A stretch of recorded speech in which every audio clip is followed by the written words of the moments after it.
மக்களாட்சி மக்களாட்சின்னு சொல்கிறீங்களே, இது என்ன எங்கே பார்த்தாலும் ரவுடிசம் தலை தூக்கி ஆடுது. என்ன பண்ணுறது? ரவுடிசம் மக்களாட்சி மக்களாட்சின்னு சொல்லிட்டு ரவுடிகளின் ஆட்சி தான் ஆள்றாங்க. ஒரு பக்கம்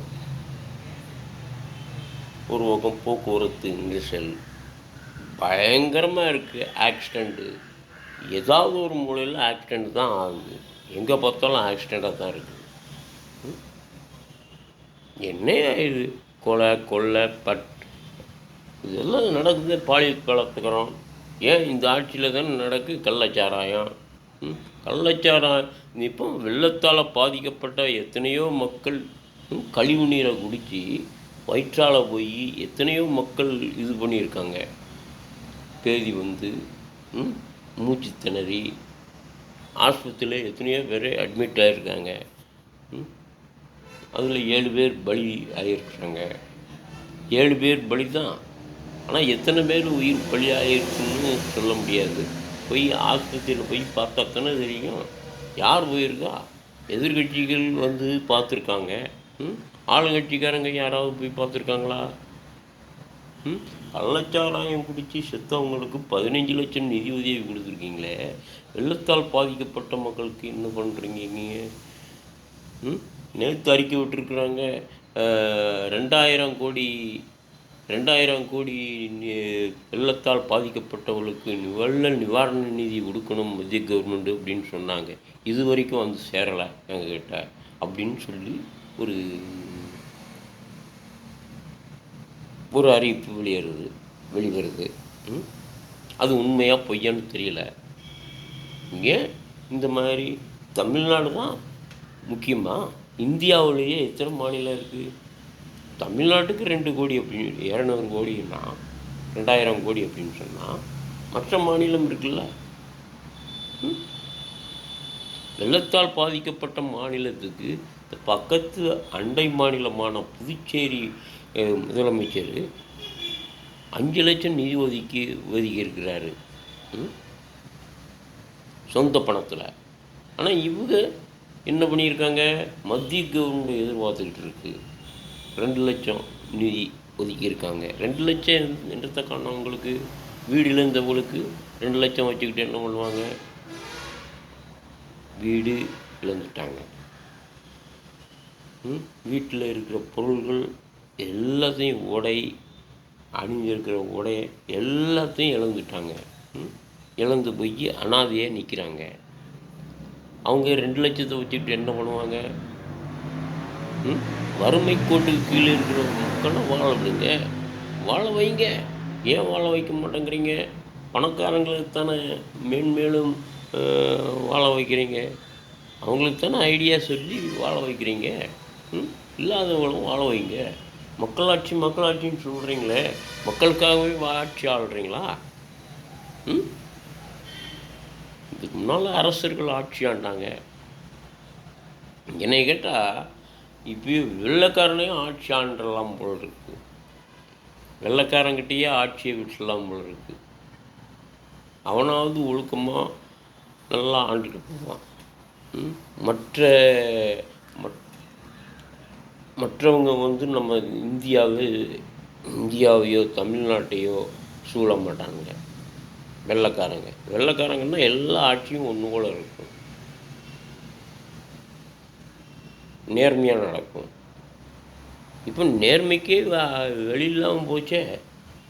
நேர்மையான போலீஸ் அதிகாரி ஒருத்தர் இருக்கிறாரு அப்படின்னு சொன்னால் அவரை தண்ணில்லாத காட்டுக்கு மாற்றுறாங்க. இப்போ இந்த ஸ்டேஷனில் நேர்மையான அதிகாரி ஒருத்தர் இருந்தார்னா அவர் இருந்தால் நமக்கெல்லாம் பிரித்தாடி அப்படின்னு சொல்லி எல்லா போலீஸ்காரங்களும் சேர்ந்து அந்த நேர்மையான அதிகாரியை மாற்றுறதுக்கு ஏற்பாடு பண்ணுறாங்க முதலமைச்சர் லெவலில். முதலமைச்சர் அதையும் கண்டுக்கிறது இல்லை. சரி, டக்குன்னு மாற்று. இவன் லஞ்சம் வாங்கியிருப்பான், ஊழல் பண்ணியிருப்பான், உடனே மாற்று.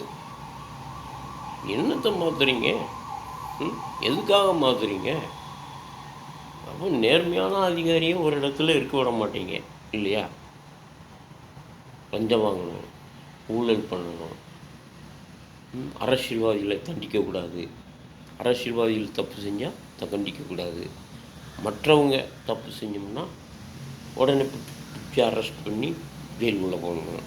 அதுதானே நடக்குது இப்போது. என்னங்கய்யா இது அக்கப்போராக இருக்குது, பெரிய அக்கப்போர். என்ன இது? நீதி, நேர்மை, கடமை, கண்ணியம், கட்டுப்பாடு அப்படின்னு சொல்கிறீங்க. ஏதாவது ஒன்று செயல்படுத்துகிறீங்களா அரசியல்வாதிக? சொல்லுங்கள். இல்லை, கடமை இல்லை, கண்ணியம் இல்லை, கட்டுப்பாடு இல்லை, லஞ்சம், லாவண்யம், எல்லாம் ரவுடிசம், எல்லாம் தலை தூக்கி ஆடுது. போக்குவரத்து டிபார்ட்மெண்ட்டு என்ன பண்ணுதுன்னு எனக்கு தெரியல. போக்குவரத்து நெரிசல், எங்கே பார்த்தாலும் ஸ்பீடு வண்டியில் ஒன்று ஆரம்பித்து அது எங்கே பார்த்தாலும் ரவுடிகள் தான் ரொம்ப ஓவராக போகிறாங்க. இது என்ன மெயின் ரோடா இல்லை மைதானமா? இது ரேஸ் மைதானமானு ஒன்றுமே புரியல. ரேஸ் பைக்கில் போகிறவங்க தான் பயங்கர ஸ்பீடில் போகிறாங்க, வர்றாங்க, போக்குவரத்துக்கு இடைஞ்சலாக. அதை சரி பண்ண முடியல. இதுக்கெல்லாம் காரணம் கவர்மெண்ட்டு தான். ஏன் இந்த வாகனத்தை அறிமுகப்படுத்துகிறாங்க? அறிமுகப்படுத்துறதுல தப்பு இல்லை. இதுக்கு முன்னால் இந்த வாகனத்தை எடுத்தாலும் இத்தனை கிலோமீட்டர் வேகத்தில் போகணும் அப்படின்னு ஒரு திட்டம் கொண்டு வந்தீங்களா இல்லையா? அதில் ஒரு சட்டத்தில் இடம் இருக்கா இல்லையா?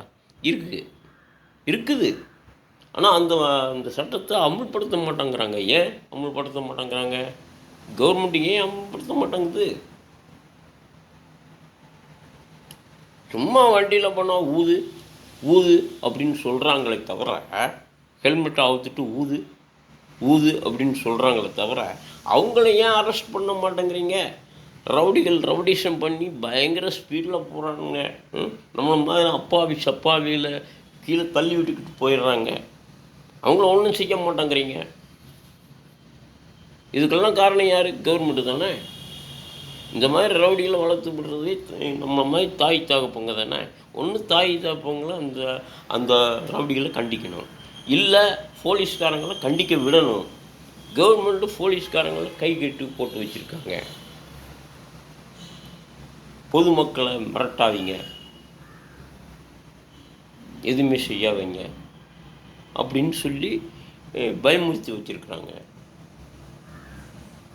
அவங்க கவர்மெண்ட்டுக்கு தானே கட்டுப்பட்டு நடக்க முடியும். சொல்லுங்கள். நேர்மையான அதிகாரி ஒருத்தர் இருந்தால், ஸ்டேஷனில் ஒருத்தர் இருந்தால் அவரை மாற்றிடுறாங்க. இந்த அதிகாரி நமக்கு தேவையில்லை அப்படிங்கிறாங்க. சினிமாவில் பாருங்கள், புரியும்.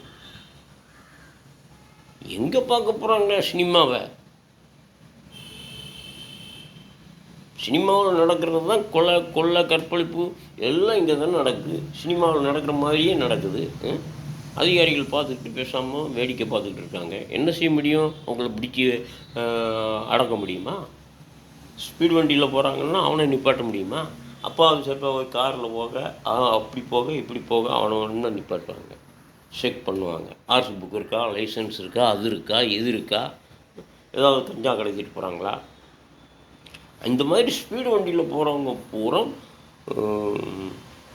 கஞ்சா போட்டுக்கிட்டு, போதைப்பாக்குகளை போட்டுக்கிட்டு தான் போகிறாங்க ஸ்பீடு வண்டியில்.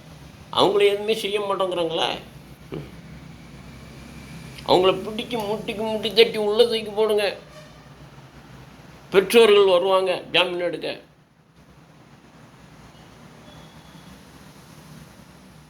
தெரிஞ்சிருந்து தப்பு பண்ணுறீங்க. எப்படி இவங்களை விடுறது உள்ள வெளியே விடுறது? நீங்கள் உட்காருங்க, உங்கள் பையங்களை விடுறேன். படிக்கிற பையங்க தான், இல்லைன்னு சொல்லலை. படிக்கிற நேரத்தில் படிக்க வேண்டியது என்ன? ஏன் ரவுடிசம் பண்ணுறாங்க? அப்படிப்பட்ட பையங்களை வளர்த்து விடுறது நீங்கள் தானே, தாய் தகப்பங்க தானே. அப்போ நீங்கள் உட்காருங்க, அவங்கள விடுறேன் அப்படின்னு ஏதாவது ஒரு ஸ்டேஷனில் சொல்லுங்க பார்க்கலாம். இதுவரைக்கும் சொன்னது கிடையாது. அப்படி இருந்தால் ஒரு நாடு திருந்தும். இல்லை அப்படின்னா குழாயடியில் தண்ணி பிடிச்சிக்கிட்டு இருப்பாங்க. காலையிலேயும் அந்த சின்ன சந்து மாதிரி இருக்கிற ரோடு, அந்த ரோட்டில் ஸ்பீட் வண்டியில் வர்றாங்க ரவுடிங்க. பொம்பளைக்கு பாருங்க, யார் ராசா பாருங்க, இவங்க என்ன வேகத்தில் போகிறானுங்க. சின்ன குழந்தைகள் அங்கே வீடு இருக்குது, இந்த பக்கம் வீடு இருக்குது. சின்ன குழந்தைகள் அங்கே இருக்கிறவங்க இங்கே வருவாங்க, இங்கே இருக்கிறவங்க அங்கே போவாங்க, ஓடி பிடிச்சி விளையாடுவாங்க. அப்படி இருக்கிற நேரத்தில் இந்த மாதிரி ஸ்பீடு வண்டியில் போனால் திடீர்னு ஏதாவது ஒன்று ஆச்சு அப்படின்னு சொன்னால் யார் பதில் சொல்கிறது? சொல்லுங்கள். அது அவங்களுக்கு தான் தெரியணும். நான் சொன்னேன், ஆமாம் இதுக்கெல்லாம் யாரும் ஒன்றும் சொல்ல முடியாது. உங்களை மாதிரி 10 பொம்பளைகளை சேர்ந்து அவனை பிடிச்சி ஆட்டிங்க. அவனை பிடிச்சி இந்த மாதிரி மின் கம்பத்தில் கட்டி அவங்கவுங்க காலில் இருக்கிற செருப்பை கழட்டி அடிங்க. அவங்களுக்கு பொதுமக்களே தண்டனை கொடுக்கணும். கொடுத்தா தான் அவங்க திருந்துவாங்க. போலீஸில் கம்ப்ளைண்ட் பண்ணாலும் பிரயோஜனம் இல்லை அப்படின்னு சொல்லியும் பார்த்துட்டேன். யாரும் கேட்குற மாதிரி இல்லை. அப்படி மின்கம்பத்தில் கட்டி வச்சு ரவையாக உரிச்சாதான் அவங்க ரவுடிகள் திருந்துவாங்க. இல்லைன்னா திருந்த மாட்டாங்க. மக்களாக பார்த்து திருடர்கள் பேங்கில் திருடுறாங்க, கொள்ளையடிக்கிறாங்க, தங்க நகைகளை கொள்ளையடிக்கிறாங்க. ஆம்பளைகள் இல்லாத வீட்டில் பொம்பளைகள் தன்னந்தனியாக இருந்தோம்னா அவங்க வீட்டுக்குள்ளே புகுந்து கொள்ளையடிக்கிறாங்க. என்ன